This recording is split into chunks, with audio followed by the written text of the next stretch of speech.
Cela fait maintenant 4 ans que l'attentat à la bombe du dimanche de Pâques a eu lieu. 272 personnes innocentes, dont 45 enfants, ont été tués. Le président de l'époque a nommé une commission de 5 juges pour enquêter sur l'attentat.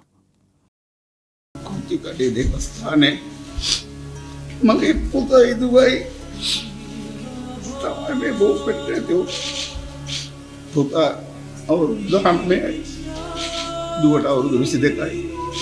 මට කියන්න තියෙනවා මං උපතින්ම බෞද්ධයෙක්. ඒ දු පුතා මක් බෞද්ධයෙක්. පුතාගේ A level විභාගෙ තිබුණා. දුවගේ කැලණි විශ්වවිද්‍යාලයේ බාහිර උපාධියේ විභාගෙ තිබුණා එක මාසයක් විතර. කොච්චි කඩේ පස්සේ කියන්නේ මේ ශ්‍රී ලංකාවේ ඉන්න ඔක්කොගටම ආයිති තන. ඒ ඉන්න දෙන්නත් එතනට එදා ඇවිල්ලා තිබුණා. ඊට බන්දමක් පත්තු කරලා ආශිර්වාද ලබා ගන්න.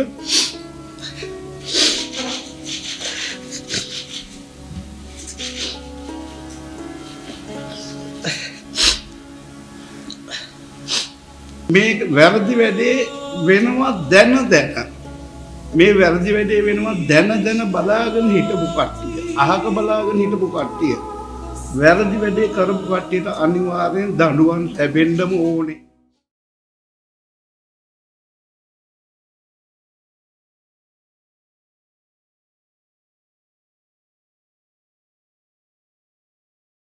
Le rapport de la commission avec les recommandations ont été présentés en février 2021. Il y est recommandé d'engager des poursuites contre Maithripala Sirisena, le président de l'époque. Mais le président Gotabaya Rajapaksa, qui ayant promis d'effectuer la justice, n'a pas donné suite aux recommandations du rapport. Gotabaya Rajapaksa n'a pas voulu que les recommandations du rapport soient exécutées sous la précision politique et en raison des allégeances personnelles. La justice n'a pas été rendue.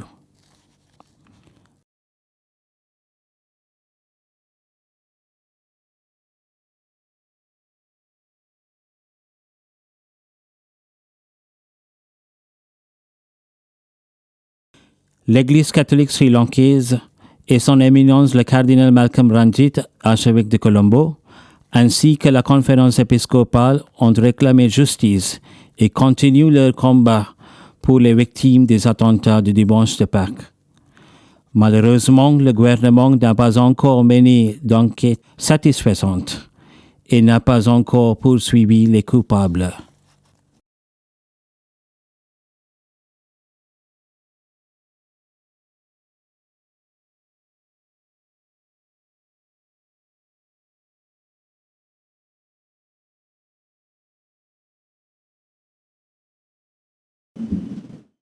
It is 4 years now since the tragic murder of 272 innocent worshippers in churches and visitors in hotels on the fateful Easter Sunday of 2019.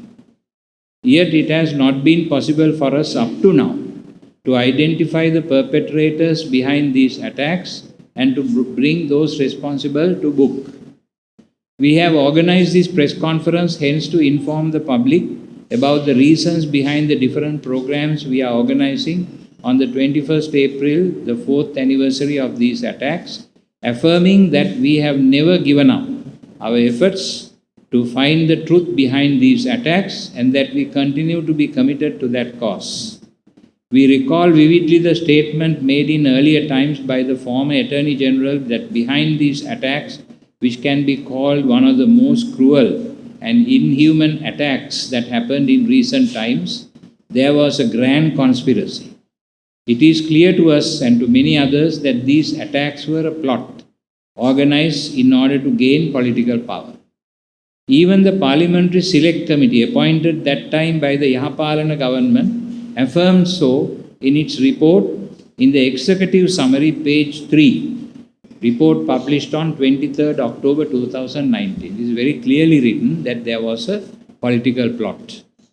It is clear that the presidents as well as the politicians who ruled this country since then, as well as the present president and his government and some corrupt state officials, have been and are part of an attempt to hide the truth behind these attacks in order to protect the culprits. L'année dernière, en avril, 50 victimes, le cardinal, 9 autres évêques sri-lankais et 15 prêtres ont rendu visite au Saint-Père au Vatican, à l'invitation du pape François.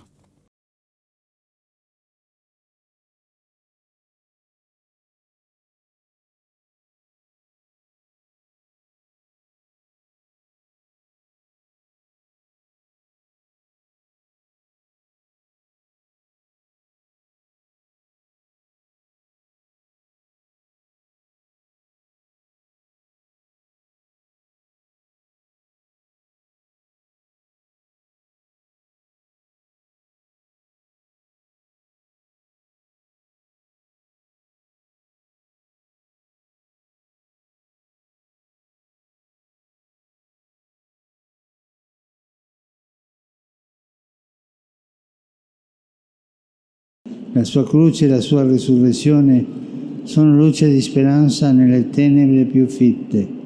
Preghiamo oggi per tutte le vittime della violenza e della guerra, in particolare del terrorismo. Cari fratelli e sorelle, insieme con voi desidero pregare per la vostra patria, lo Sri Lanka, che ho avuto la gioia di visitare nel gennaio del 2015.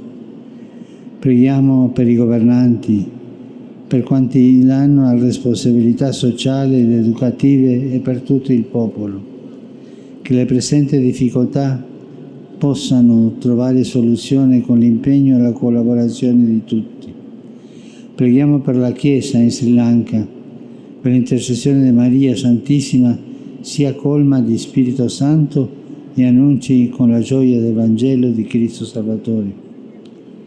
Grazie ancora, carissimi, della vostra testimonianza. Io non vorrei finire senza fare un appello alle autorità del vostro Paese.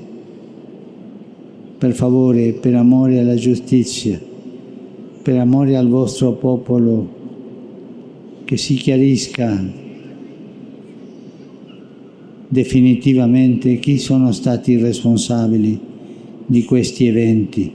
Questo porterà pace alla vostra coscienza e alla patria. En février dernier, nous avons remporté une victoire. À la Cour suprême, 7 juges ont rendu un verdict disant que l'explosion des bombes avait eu lieu à cause de la négligence de l'ancien président Maithripala Sirisena et de 4 autres officiers d'intelligence. Par conséquent, l'ancien président Maithripala Sirisena devait payer une amende de 100 millions de roupies et les 4 autres officiers 210 millions de roupies. Cream ජාතික ආරක්ෂාව සැලසීම වෙනුවෙන් ලැබපු ජයග්‍රහණයක් කියලා කියන්නට ඕන. ඕනම තරාතිරමක දේශපාලනඥයෙක් තමන්ගේ වැරදි කළා නම් එම වැරදි වලට දඬුවම් විඳින්නටම ඕන. අපි දැක්ක පහුගිය දවස්වල මෛත්‍රීපාල සිරිසේන මහත්මයා නව පක්ෂයක් හදාගෙන රජගෙදරට යන්නට සූදානම් වෙනවා. අපි කියනවා රජගෙදරට නෙමෙයි බොහොම ටික කලකින් සිපිරිගට යන්නට සූදානම් වෙන්නට කියලා ඔහුට අපි අභියෝග කරනවා. ඒ වගේම තමයි නිලන්ත ජයවර්ධන මහත්මයා පසුගිය දවස්වල අපි දැක්ක ලොකු තනතුරු වලට පත් වෙන්නට තවත් තනතුරු වලට පත් වෙන්නට බලාගෙන ඉන්නවා. තනතුරු ඉවත දාලා සිපිරිගට Son Éminence le cardinal Malcolm Ranjit a déposé de nombreuses plaintes devant les tribunaux avec ses avocats.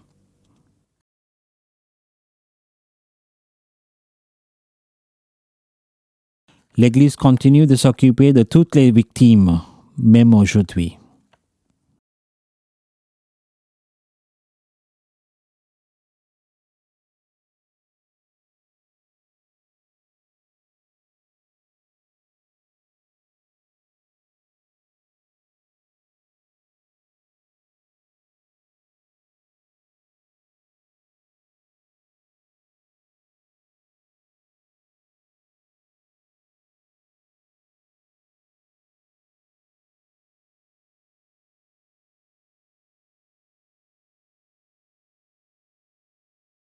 Aujourd'hui, c'est la commémoration de la 4e année. Dans la matinée, la cérémonie de commémoration et la messe de requiem ont eu lieu au sanctuaire de Saint-Antoine à Kotsikade, Colombo, où a eu lieu une des explosions. Le cardinal Malcolm Ranjit a présidé la cérémonie et des représentants religieux d'autres croyances, des ambassadeurs dont les compatriotes sont morts dans l'explosion de la bombe et un groupe de victimes de l'attentat y ont participé. La messe a été célébrée par le cardinal. On the 4th of February 2019, about a month and a half before the terrorist attacks that we are commemorating today, His Holiness Pope Francis and His Eminence, the Grand Imam of Al-Azhar, Sheikh Ahmed El-Tayeb, signed in Abu Dhabi, UAE, the renowned declaration called Human Fraternity for World Peace and Living Together, also known as the Abu Dhabi Declaration. They made a clarion call for peaceful coexistence and cooperation between peoples of different traditions and religions, and presented a model for interfaith harmony and human solidarity, inviting all to reconciliation. À 8h45 du matin, l'heure exacte de l'explosion de la bombe, tous les Sri Lankais ont observé 2 minutes de silence, tandis que les cloches des églises et des autres lieux de culte ont été sonnées.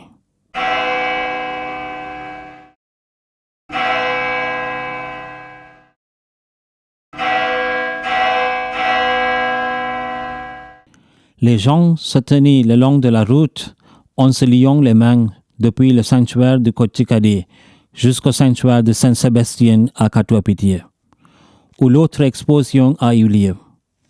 Cela représente près de 40 kilomètres. Cette chaîne humaine était une manifestation silencieuse demandant au gouvernement de rendre justice aux victimes de la bombe. Il s'agit de nous révéler aussi qui est le maître d'œuvre de l'attentat, qui en a profité, qui a soutenu cette attaque brutale, et également pour savoir qui a négligé d'empêcher intentionnellement cet attentat, ce massacre abominable.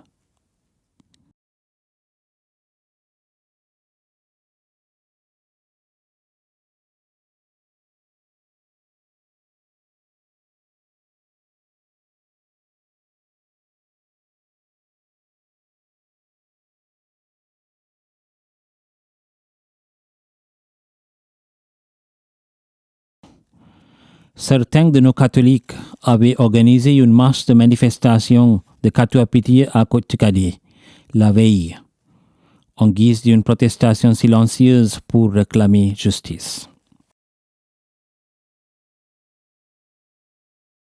Dans la soirée d'aujourd'hui, la Sainte Messe a été célébrée par les évêques auxiliaires de Colombo et les autres évêques au cimetière de Katuapitiya, où une centaine de victimes de la bombe ont été enterrées. Son Éminence le cardinal Malcolm Ranjit et l'Église sri-lankaise demandent le soutien de la communauté internationale dans ce combat contre ceux qui cachent la vérité et ceux qui veulent que tout soit facilement oublié. Pendant ces 4 ans passés, il y avait nombreuses tentatives du gouvernement de détourner la vérité. L'Église sri-lankaise continue de refuter ces tentatives afin d'obtenir justice pour les victimes. Prions le Dieu de la vérité et de la justice d'entendre nos appels, pour que la vérité derrière ce crime abominable soit révélée. Que Dieu bénisse les victimes innocentes et donne le repos éternel à nos chers défunts. Prions pour qu'une telle brutalité ne se répète jamais, pendant que nous continuons à crier pour la justice.